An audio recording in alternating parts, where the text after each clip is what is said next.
আমি আমার কথার কথাটা হলো এখানে যে প্যাটার্ন অনুযায়ী চলতেছে, এবং ইলেকশনের আগে বা পরে কি হবে সেটা আমি বলতে পারি না, কিন্তু আগ পর্যন্ত উনি উনার সুকর্ম আর অপকর্ম চালিয়ে যেতে থাকবে আর উস্কানিতে থাকবে। জি। আর 2 নম্বর আপনি বলছিলেন সনদের কথা। সনদের কথা, হ্যাঁ, কিন্তু এখানে আমি সনদে যাওয়ার আগে আরেকটা গোয়েন্দা বিভাগে এখনো নাকি ওনার লোকজনই আছে, তো এবং ডক্টর ইউনূসের আশেপাশে যারা ডিউটি করতেছে তারাও ওনার লোকজন, এরকম তো শোনা যায় না। এই কথা আমি এইভাবে বলতে চাই না, কিন্তু দেখেন মোটিভেশন এক এক মানুষের এক এক রকম হয়। কেউ হয় সেলফ মোটিভেটেড, কেউ দেশাত্মবোধ নিয়ে কাজ করে, এবং উনার যে লেসপেন্সার আপনি বলতেছেন সহযোগী বা শুধু গোয়েন্দা সংস্থা কেন, সকল জায়গায় তো থাকতে পারে। উনাকে উনার জন্য জান দেওয়ার মতো বহু লোক তো আছে।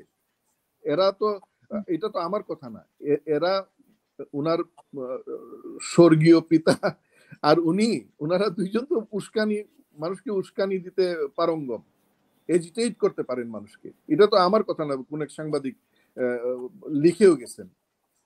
তো উনার জন্য জান দেওয়ার জন্য যে কেউ বিলকুল দাঁড়াই দিতে পারে।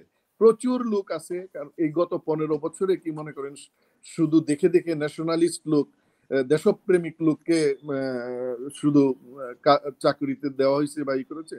তাদের তো আমরা তো তখনই শুনতাম যে সবারই জিন টেস্ট করে করা হচ্ছে, কোনো না কোনো ভাবে লিঙ্ক থাকতে হবে আওয়ামী লীগের সাথে, আর না হইলে হবে না।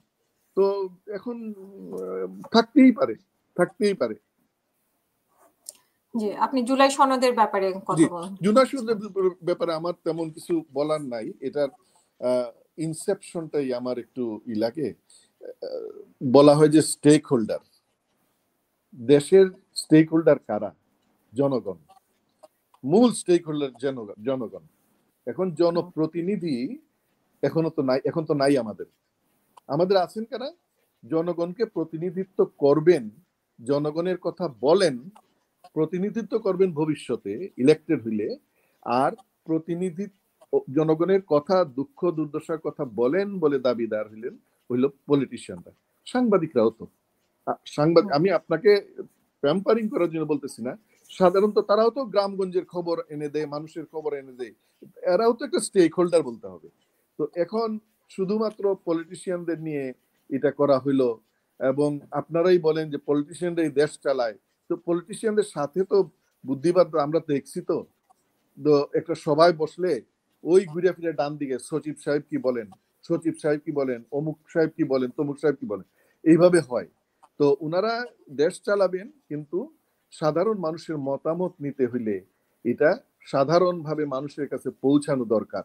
এটা এমন না যে সাথে সাথে আপনি খাওয়া রেডি করে বলবেন খাওয়া রেডি আছে খেয়ে যান। নো, আপনি মানুষকে বুঝাইতে হবে, এডুকেট করতে হবে যে এই সনদটা কি, কোন কাজে লাগবে। গ্রামের মানুষ তো ওই যে তারা তো আর এগুলা সনদ কিছু বুঝে না।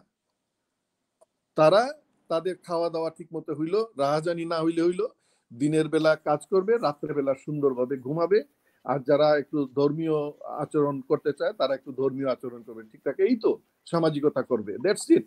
তো এই মানুষগুলাকে যদি আপনি পক্ষে রাখতে চান, তাদেরকে বুঝানো উচিত ছিল সনদটা কি জিনিস, সনদের মধ্যে কি কি আছে, কি কি চাই। তো এইগুলা এত তাড়াহুড়া করে গিয়ে 1 বছরের মধ্যে ঠাস ঠাস করে গিয়ে বসলাম, আমরা আর্গুমেন্ট করলাম, কেউ রাজি হইলাম না, কেউ সাইন করলাম না। আর যার জন্য এগুলো আপনারা করতেছেন এরা তো কিছু জানে না, আমি তো জানি না কিছু। সনদ সাইন করার একদিন আগে এই কিছু কিছু জিনিস বের হইছে, পত্রিকায় হোক বা এই আপনাদের সোশ্যাল মিডিয়ার কারণে হোক, একটু দেখে ওইটা বুঝ, ও আচ্ছা, আরো তো অনেক জিনিস ইনক্লুডেড হইতে পারতো। স্টুডেন্টদের মতামত কই? স্টুডেন্ট তো শুধু যারা বিপ্লব করছে তারাই তো না, আরো স্টুডেন্ট আছে গ্রামে গঞ্জে যারা বিপ্লবের সুযোগ পায় নাই। প্রবাসীদের মতামতটা কই গেল? এরাও তো একটা স্টেক হোল্ডার না দেশের জন্য। তো সকলের মতামত নিয়ে, এটা সময় সাপেক্ষ ব্যাপার। আর এখন যেহেতু সময় চলে যাচ্ছে, তাড়াতাড়ি ইলেকশন দিয়ে দিতে হবে, ইলেকশন করে ফেলতে হবে, ইলেকশন হয়ে যাক। কিন্তু যদি সদিচ্ছা থাকে পরবর্তী সরকারের, তারাও তো এগুলা নিয়ে করতে পারবে। আপনি কি এখন মনে করেন এখন সাইন করে গেলে কালকে এটা সংসদ দিলে পরশুদিন পাশ করে দিয়ে দিবে? No way, no way. তারা নিবে আবার গণতান্ত্রিক সরকারের মতো, এরপরে আবার কানে কানে কান পরা দিবে এসে সচিব মহোদয়রা, বলবে যে এইটা এইভাবে না, এইভাবে দিলে অমুক ক্ষতি হয়ে যাবে, তমুক ক্ষতি হবে। তখন দেখা গেল যে আমাদের রাজনীতিবিদরা অনেক সময় সচিবদের কথাবার্তায়, কারণ তাদেরকে তো ওই যে বিরক্ত করা যাবে না, অনেক মানুষ অনেক কথা বলে এটারে মাঠে মারা আমি বলবো না, এটার ইয়ে শেষ হয়ে যাবে, আবেদনটা শেষ হয়ে যাবে। তো এখন করতে হইলে জনগণকে সংযুক্ত করতে হবে, জনগণের মতামত নিতে হবে, গ্রামে গঞ্জে এটার প্রচার লিফলেট করে হোক, যেভাবে হোক দিয়া, ওই যে আপনার কি বলে উঠান বৈঠক যেভাবে হয় এইভাবে করে দিয়ে মানুষকে সম্পৃক্ত করেন, ইউনিয়ন পরিষদের চেয়ারম্যান মেম্বার গুলার সম্পৃক্ত করেন, তাদেরকে দায়িত্ব দেন, তারা বুঝুক, স্কুল টিচারদের দেন। এটা আমাদের জন্য অনেক বড় জিনিস, অনেক দীর্ঘদিন চলবে এই জিনিসটা, আবার কোনো আন্দোলন সংগ্রাম না হইলে বা কেউ কোনো খারাপ কাজ না করলে। তো এই জিনিসটা হুট করে না করে গ্রামে গঞ্জে দিয়ে, এটার জন্য যদি 6 মাস সময় সরকারের ব্যয় করতে হয়, আমার মতে ব্যয় করে দিয়ে সুন্দরভাবে একটা ইলেকশন করেন। এবং স্বপ্নিক পুরুষ আমাদের যিনি স্বপ্ন দেখেন এবং দেখাইতে পারেন, ডক্টর মোহাম্মদ ইউনূস, এত সুন্দর সুন্দর কথা, চোখ দিয়ে পানিও আসে, আবার গায়ের লোমও দাঁড়া হয় ওনার জন্য, ওনার কথায়। তো তো উনি আমাদের মানুষকে ওইভাবে এইটাতে সম্পৃক্ত করেন। শুধুমাত্র পলিটিশিয়ানরা সম্পৃক্ত হইলে হবে না। আর মিলিটারির কথা তো আর এখন বাদই দিয়া দেন সবাই, যে এরা পচ্ছুত। এদের মধ্যে যারা ক্রাইম করলো, করলো, এটা তো না করে নাই। আমি তো হ্যাঁ, সবাইকে হ্যান্ড ওভার করতে হবে। আমাদের জেনারেল, সরি হঠাৎ করে মনে হয় না নাম, যেমন প্রিজন বেনে ওই যে অস্ত্র মামলায় প্রিজন বেনে আমাদের রেজাকুল হায়দার স্যারে এইরকম নাকানি নাকানি চুবানি খাওয়াইলো, তারপরে ব্রিগেডিয়ার রহিম রে মেরেই ফেললো। তো প্রিজন বেনে, কারণ একটার সাথে আরেকটা, একটা খারাপ কাজ ওরা করছে, এখন বাকি সবাই এইভাবে করতে থাকবে। আমি এইটা মনে করি ঠিক না। যে অপরাধ করছে তার বিচার হোক, বিচারের পরে যে শাস্তি মহামান্য আদালত বা মাননীয় আদালত যেটা দেন সেইটাই মাথা পেতে নিবে।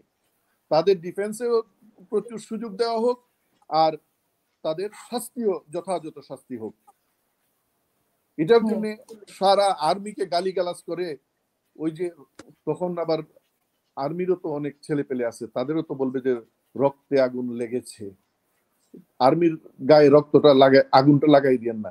কারণ হইল আমরা আমাদের জীবন যখন গোফ উঠে নাই, সেই আমরা আর্মিতে জয়েন করছিলাম, আর গোফ পেকে গেছে যখন, তখন আর্মি থেকে বের হয়ে আসছি, সারাটা জীবন দিয়ে আসছি। আর একজন দুইজন কথা বলবেন যে আর্মি ব্যান করে দিবে আর ইট খুঁজে নিয়ে আসবে, আর আরে মিয়া, ইটটা কান্দে করে করে নিয়ে এক সময় আমাদের সিনিয়র অফিসাররা বহন করছে। পাকিস্তানের পরে যখন বাংলাদেশ স্বাধীন হলো, তখন আমরা আমাদের সিনিয়রের কাছ থেকে শুনছি যে তারা ওই টেবিল চেয়ার নিজেরা উঠাইছেন পিকআপের মধ্যে, অনেক সময় রিক্সা দিয়ে নিয়ে আসছেন, রিক্সা ভ্যানে করে নিয়ে আসছেন। আমরা নিজেরা 4 পায়ের মধ্যে ঘুমাইছি মেসে।